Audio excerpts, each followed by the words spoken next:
यीशु मसीह के नाम से सलाम बोलती हूँ। प्रियो, परमेश्वर का धन्यवाद हो कि उसने हमें अपने स्वरूप में बनाया, रचा और इस पृथ्वी पर रखा कि हम उस पर विश्वास करें और अनंत जीवन के सहभागी हों। कितनी सुंदर बात है, परमेश्वर पिता ने हमें स्वयं को उसका मंदिर कहा है। परमेश्वर का मंदिर है। यहाँ पर अभी हमने देखा पहला कुरिन्थी 3 उसका 16 पद में, तुम परमेश्वर का मंदिर हो।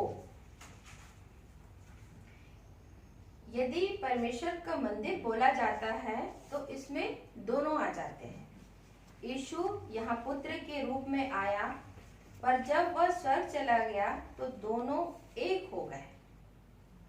तो परमेश्वर का मंदिर बोला जाता है तब पिता पुत्र दोनों सम्मिलित होते हैं।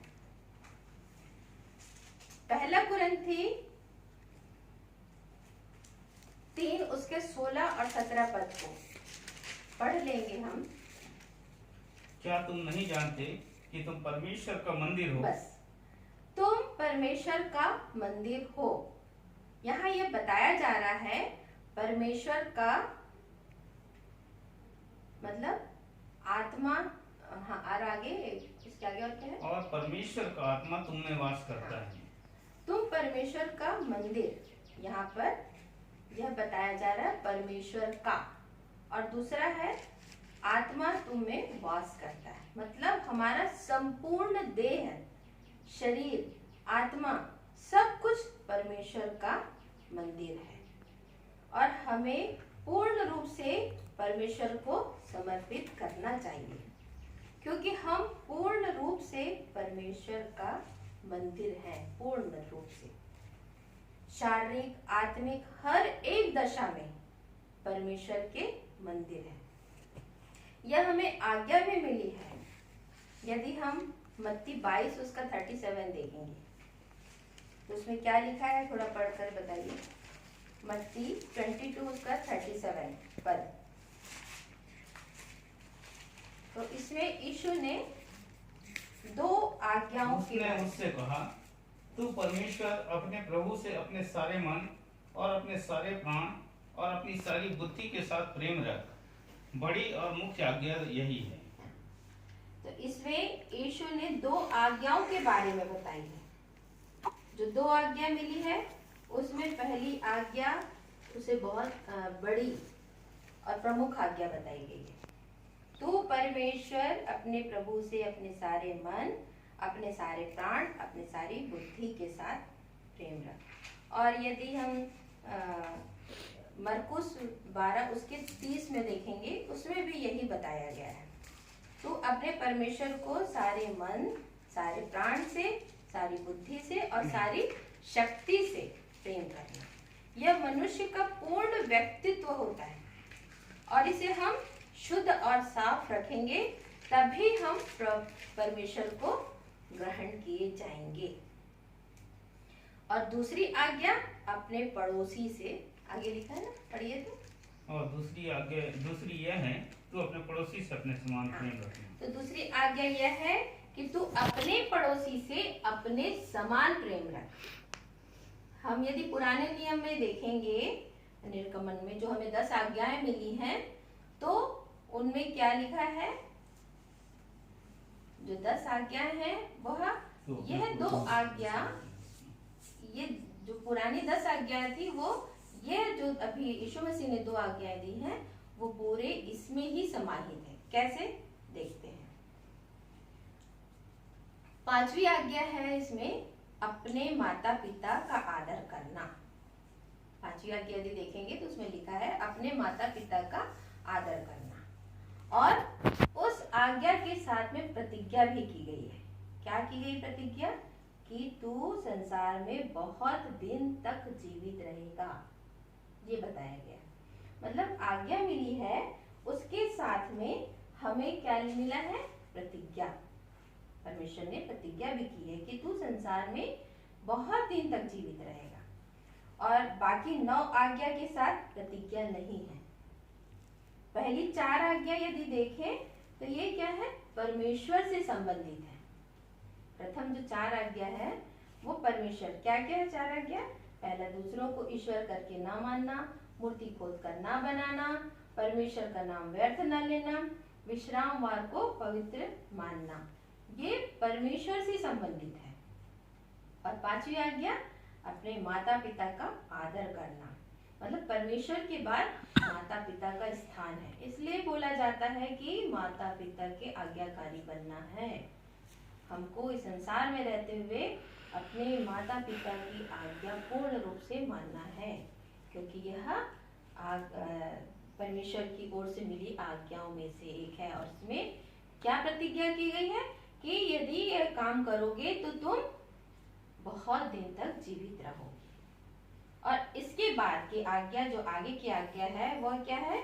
अब पड़ोसियों के लिए जो बाद की 5 आज्ञा है वो पड़ोसियों के लिए है। मतलब अन्य जाति भाइयों से हमें उत्तम व्यवहार करना है ना? चोरी नहीं करना, खून नहीं करना, परस्त्रीगामी, मतलब ये सारे काम नहीं करेंगे तो हम अपने अन्य जाति भाइयों से क्या करेंगे? अन्य जातियों विश्वासियों से हम क्या करेंगे? उससे प्रेम पूर्वक व्यवहार कर सकते हैं। तो ये 10 आज्ञा है, यह मिलकर क्या हुई है? नए नियम में क्या लिखा? परमेश्वर को अपने सारे मन, प्राण, बुद्धि, शक्ति से प्रेम करना। ये पहली आज्ञा जो 4 है वो। और अंतिम 5 की आज्ञा, पड़ोसी को अपने समान प्रेम करना, है ना? तो ये 5वीं बाद की जो 5 आज्ञा है वो अन्य विश्वासी भाई बहनों के लिए। और 5वीं आज्ञा है क्या है? माता पिता का परमेश्वर के बाद हमारा वह स्थान है। इस प्रकार हम अपने प्राण, शरीर और आत्मा को संपूर्ण रूप से परमेश्वर को समर्पित करते हैं। यदि हम पहला कुरिन्थी 3:16 में देखेंगे तो क्या पाए हैं हमने? तुम परमेश्वर का मंदिर हो, तभी हमारे अंदर ये बातें सार्थक होंगी। अब पहला कुरिन्थी उसका 6 कुरिन्थियों 6 के 19वें पद को देखते हैं। पहला कुरिन्थियों 6 उसका 19वां पद। क्या तुम नहीं जानते कि तुम्हारी देह पवित्र आत्मा का मंदिर है? क्या तुम नहीं जानते? अब क्या बोला गया है? देह, मतलब तुम्हारा शरीर या देह, ये क्या है? हमारा पवित्र आत्मा का मंदिर। अब ये शरीर क्या है? देह क्या है? जो अभी हमने बताया कि पूरा व्यक्तित्व जो हमारा है उसमें से एक अंग हमारा क्या है? देह। एक हिस्सा हमारा क्या है? देह। मतलब क्या है?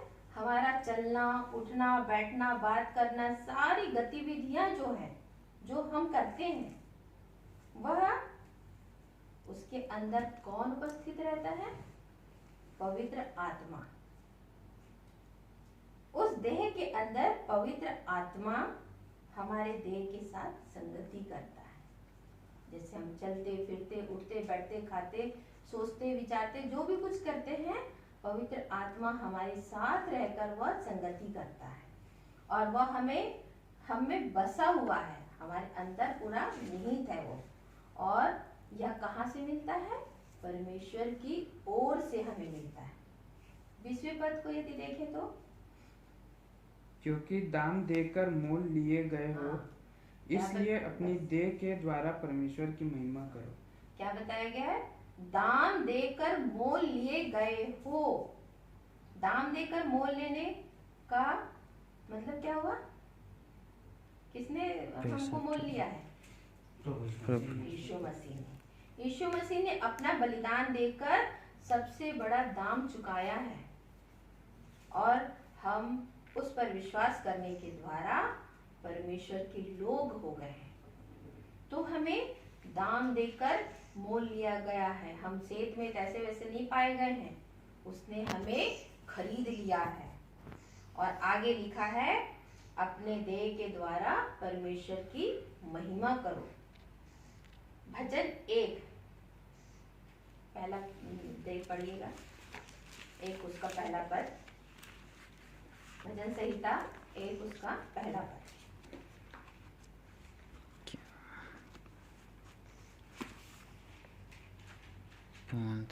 जाति क्या है उसका? क्या ही धन्य है वह पुरुष जो दुष्टों की युक्ति पर नहीं चलता और न पापियों के मार्ग में खड़ा होता है और न ठट्ठा करने वालों की मंडली में बैठता है। क्या है, क्या लिखा है? एक मिनट, क्या लिखा है? दुष्टों की युक्ति पर नहीं चलता, पापियों के मार्ग में नहीं खड़ा और न ठट्ठा करने वालों में। मतलब क्या लिखा है? चलना, खड़ा होना और बैठना, ये सब क्या है? शारीरिक प्रक्रिया है हमारी। इसी प्रकार हम शरीर में भी ये सारे शारीरिक प्रक्रिया हमारे होते रहते हैं, चलते हैं, बैठते हैं, खाते हैं, खड़े होते हैं, है ना। लेकिन कहाँ कहाँ क्या क्या नहीं लिखा गया है? दुष्टों की युक्ति पर नहीं चलना है, पापियों के मार्ग में नहीं खड़ा होना है और ठट्ठा करने वाले की मंडली में नहीं बैठना है हमें। तो हमें यही ध्यान रखना है कि हमारा ये शरीर पवित्र आत्मा का मंदिर है, जिसे परमेश्वर ने दिया है कि वह हमारे साथ संगति करे। कहा गया है ना कि तुम, हमने पढ़ा ना अभी 13 का उसका 16 में, तुम परमेश्वर का मंदिर हो। तुम का मतलब क्या हुआ? जो हम हैं, हमारे अंदर क्या है? बुद्धि, ज्ञान, बल, ताकत, सोच, समझ, जो भी कुछ है, व्हाटएवर जो भी कुछ है वह तुम मतलब हम हैं। संपूर्ण रूप से अब परमेश्वर का मंदिर हो गए हम, उसमें परमेश्वर निवास करता है। सारे व्यक्तित्व में परमेश्वर का निवास है और देह पवित्र आत्मा का मंदिर है। जो हमारा देह है, जो हमारी जो क्रियाकलाप रहती है, वह पवित्र आत्मा की मंदिर है। और परमेश्वर के मंदिर अर्थात संपूर्ण व्यक्तित्व में परमेश्वर का निवास है। हमारे ऊपर किसका नियंत्रण है? परमेश्वर का। और हमें जो सहायता के लिए दिया गया है, उससे अपनी देह को शुद्ध और पवित्र रखें। सहायता के लिए कौन दिया गया हमें? पवित्र आत्मा। यीशु मसीह जब गया तब उसने सहायक के रूप में हमें यह दे दिया है। तो इसे हम अपने देह को, हमें अपने शरीर को शुद्ध और साफ रखें। पहला कुरिन्थी 19 और 20 पद में यदि हम पूरा उसको देख लें तो पूरी तरीके से सिर्फ 2 पद में संपूर्ण बात बता दी गई है कि हमारी देह मंदिर है। किसका? पवित्र आत्मा। हम मोल ले लिए गए हैं, किसके द्वारा? यीशु मसीह के द्वारा। और हम महिमा करें, किसकी महिमा करें? परमेश्वर की महिमा करें।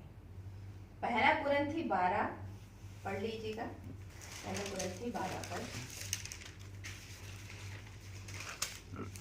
हे भाइयों, मैं नहीं चाहता। 12 का कौन सा? अच्छा, उसमें नहीं देखा। पहला कुरिन्थी 12 अध्याय में ही है कि शायद, हे भाइयों, मैं तुम्हें परमेश्वर की दया स्मरण दिलाकर विनती करता हूँ कि तुम अपने शरीरों को पवित्र बलिदान करके चढ़ाओ। तो शरीरों को मतलब पवित्र आत्मा का जो मंदिर है, उसको बलिदान करके चढ़ाना है। देह को इस प्रकार पवित्र बनाए रखना है कि उसमें पवित्र आत्मा रहने वाला है और परमेश्वर की इच्छा के अनुसार हम निवास करें। मतलब यह है कि हम पूर्ण रूप से परमेश्वर में ही समर्पित रहें और आंशिक रूप से पवित्र आत्मा में। भजन संहिता 103 में लिखा है, भजन संहिता 103 में देखेंगे 103 का कौन सा? 103 का पहले पद में, हे मेरे मन, यहोवा को धन्य कहे और जो कुछ मुझ में है वह उसके पवित्र नाम को धन्य करे। क्या लिखा है? हे मेरे मन। सबसे पहले क्या लिखा है? मन। यहोवा को धन्य कहे। और उसके बाद क्या लिखा, जो कुछ मुझ में समग्र रूप से whatever we have, ज्ञान, बुद्धि, धन, दौलत, प्रतिष्ठा, बल, ताकत, ऐश्वर्य, जो भी कुछ मुझ में है उसको धन्य कहें। जिसमें हमारा पूरा व्यक्तित्व बनता है। पर सोचते हैं कि हमारा व्यक्तित्व कितना महान है, हम कितने महान हैं, लेकिन हमें इस बात को स्मरण रखना है कि हमारा व्यक्तित्व कैसे और किस में बने रहे।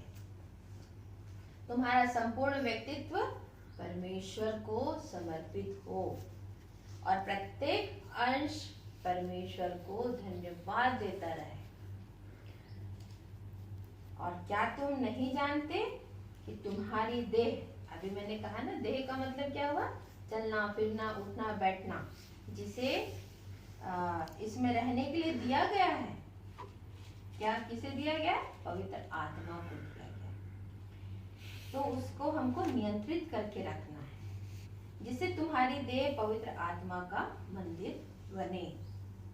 हमारी देह परमेश्वर का मंदिर नहीं है, इसको ध्यान रखना है।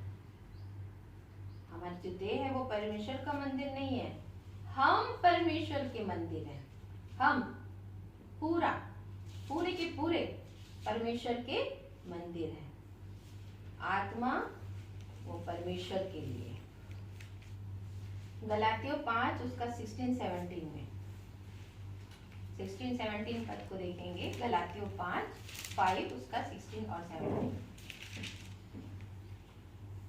पर मैं कहता हूँ, आत्मा के अनुसार चलो तो तुम शरीर की लालसा किसी रीति से पूरी न करोगे, क्योंकि शरीर आत्मा के विरोध में और आत्मा शरीर के विरोध में लालसा करता है, और ये एक दूसरे के विरोधी हैं, इसलिए कि जो तुम करना चाहते हो वह न करने पाओगे।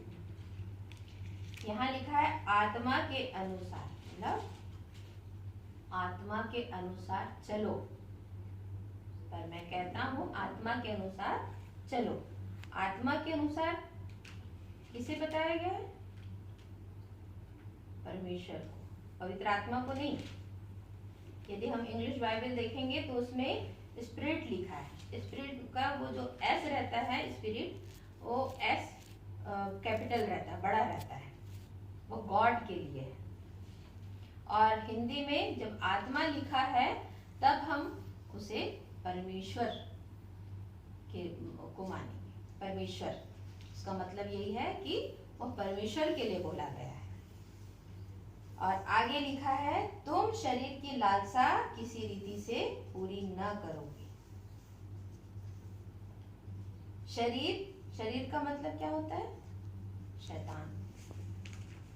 जो लालसा जो हमारे अंदर बनी रहती है वह, यदि हम परमेश्वर के अधीन नहीं रहेंगे तो शैतान के अधीन रहेंगे, है ना। अर्थात आत्मा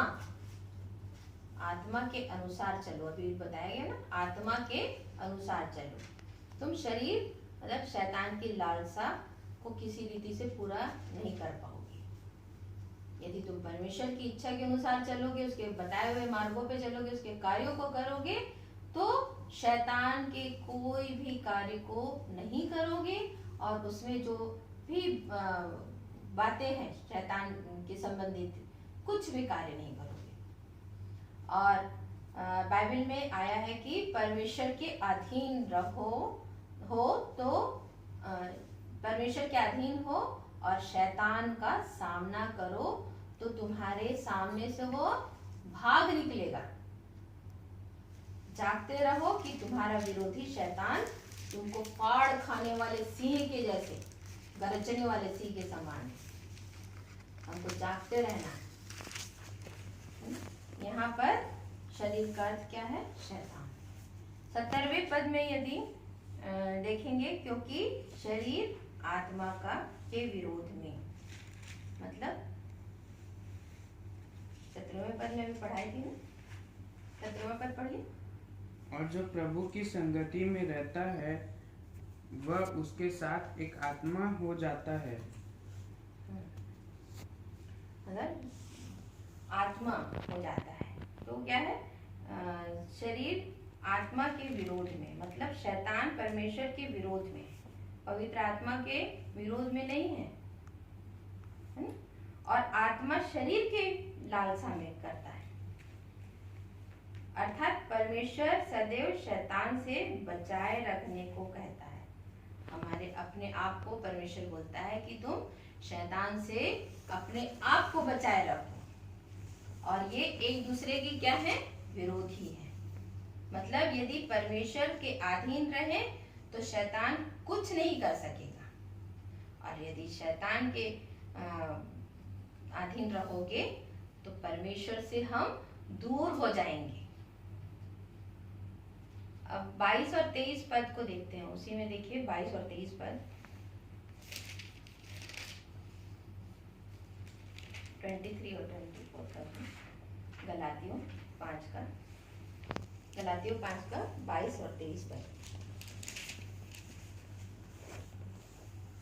पर आत्मा का फल प्रेम, आनंद, शांति, धीरज, कृपा, भलाई, विश्वास, नम्रता और संयम है। बस देखिए क्या लिखा है, पर आत्मा का फल। अब देखिए आत्मा, आत्मा मतलब क्या होता है, एक वचन। आत्मा के फल नहीं लिखा है, आत्मा का फल। इसे हम अच्छे से समझें प्रयोग। आत्मा का फल, आत्मा मतलब क्या है, अभी हमने बताया परमेश्वर। और परमेश्वर का फल कौन है, यीशु मसीह। और यीशु मसीह के अंदर 9 गुण, अर्थात यीशु मसीह के 9 गुण उसमें जो बताया गया है। तो यीशु मसीह किसका फल है, परमेश्वर का। अर्थात परमेश्वर का पुत्र यीशु मसीह है। तो उसके अंदर 9 गुण है जो स्वर्गीय गुण है, जो पवित्र गुण है। और अंततः वो क्या है, परमेश्वर का ही गुण है। यहाँ पवित्र आत्मा कहीं नहीं है, कहीं आया ही नहीं है, उसका कोई अस्तित्व नहीं है। इसको हमको ध्यान रखना है, इस बात को। तो फल कौन कौन से हैं, प्रेम, आनंद, शांति, धीरज, कृपा, भलाई, विश्वास, नम्रता, संयम। ये 9 गुण है, 9 फल है आत्मा का। और इसके पहले यदि गलातियों 5 का 19-20 में है शायद, देखिए गलातियों 5 उसका 19-20 पद देखिए क्या क्या है।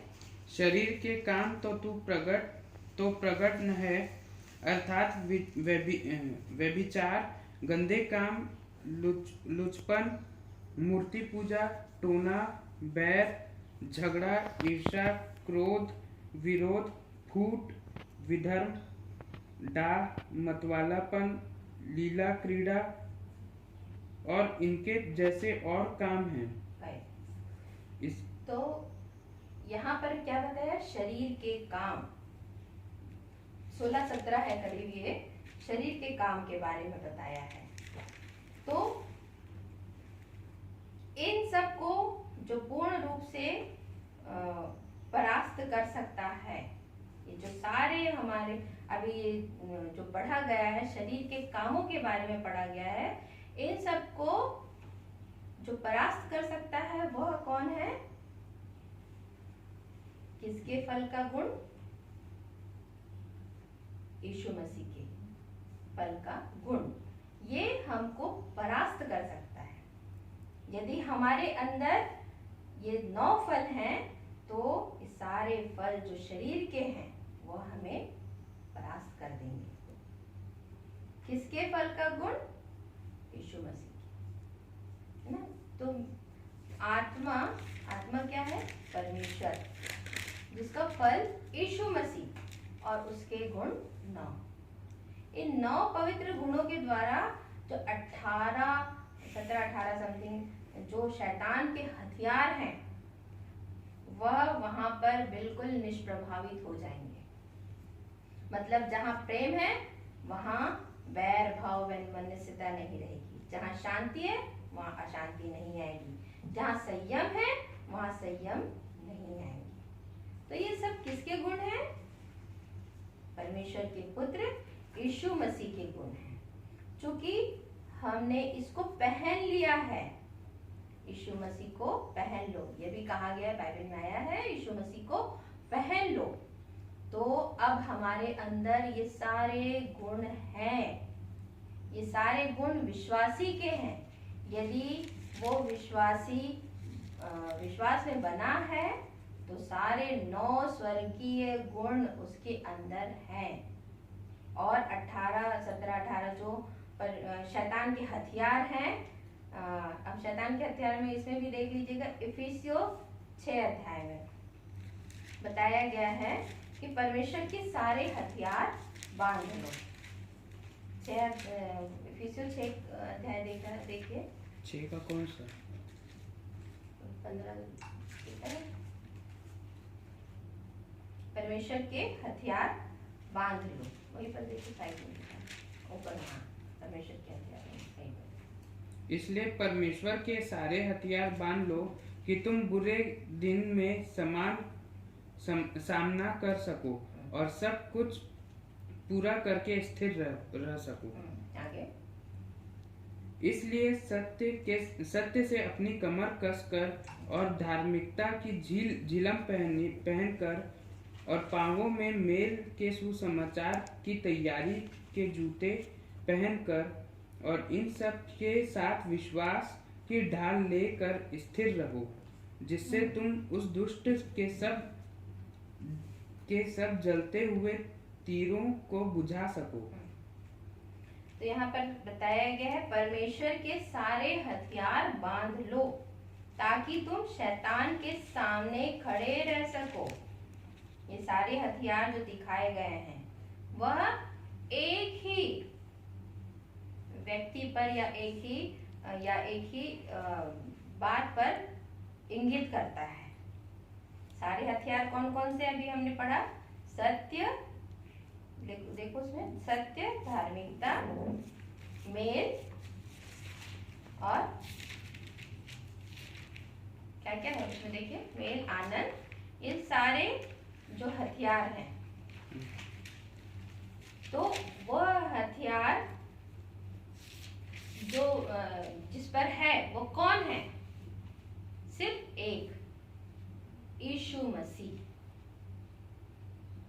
यहाँ पर बताया गया है सत्य से कमर कसकर। सत्य कौन है?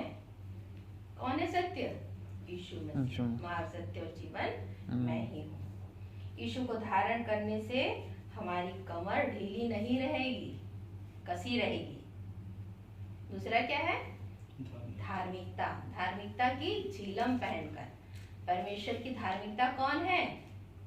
यीशु मसीह। यीशु को धारण करने से उस झिलम को हम पहनेंगे तो हम कभी परास्त नहीं होंगे।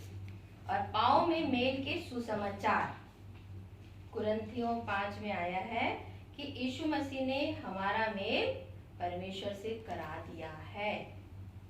और मत्ती में भी देखेंगे तो उसमें आया है, धन्य है वे जो मेल करवैये हैं, क्योंकि परमेश्वर के पुत्र कहलाएंगे। मतलब पाँवों में मेल के अर्थात यीशु मसीह है। और उसी ने हमारा मेल किससे करवाया है? परमेश्वर। और अब हम भी वही काम करके दूसरों को विश्वास में लाते हैं। इसलिए हम क्या हैं? धन्य हैं। हम क्या कहलाते हैं? धन्य कहलाते हैं। और विश्वास की ढाल लेकर, अर्थात हमको किस पर विश्वास करना है? विश्वास कर तो तू और तेरा घराना उद्धार पाएगा। तो विश्वास भी यीशु मसीह है ना। इस कार्य को हम दृढ़ता से करें, उसे छोड़े नहीं। ये सारे हथियार जो बताया गया है वे सब एक ही में समाहित है। और वह कौन है? यीशु मसीह। यदि हम यीशु मसीह को नहीं छोड़ते तो शैतान को पराजित कर सकते हैं। पहला यूहन्ना 5 उसका 17 और 18 पद। पहला यूहन्ना 5 उसका 17-18 पद।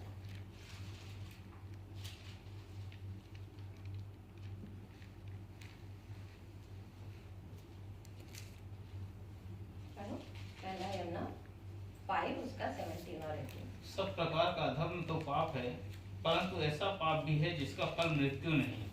हम जानते हैं कि जो भी परमेश्वर से उत्पन्न हुआ है वह पाप नहीं करता, पर जो परमेश्वर से उत्पन्न हुआ उसे वह बचाए रखता है और वह दुष्ट छूने नहीं पाता। हम जानते हैं कि हम परमेश्वर से हैं और सारा संसार उस दुष्ट के वश में पड़ा है। हम जानते हैं कि जो कोई परमेश्वर से उत्पन्न हुआ वह पाप नहीं करता है। परमेश्वर से उत्पन्न हुआ मतलब यीशु मसीह पर विश्वास करना, जिसे हमने अपने उद्धारकर्ता के रूप में ग्रहण कर लिया है, तो वह पाप नहीं करेगा। अर्थात वह पाप का मतलब वापस उस अविश्वास में नहीं जाएगा, नहीं फिरेगा, यीशु मसीह को नहीं छोड़ेगा, तो वह पाप नहीं करेगा। पाप एक वचन है और परमेश्वर से दूर नहीं जाता। जो परमेश्वर से दूर नहीं जाता, यीशु मसीह में बना रहता है, वह पाप नहीं करेगा। पाप मतलब बहुवचन में नहीं बोला गया, पाप एक वचन। सबसे बड़ा पाप क्या है कि हम विश्वास से फिरे या विश्वास न करें।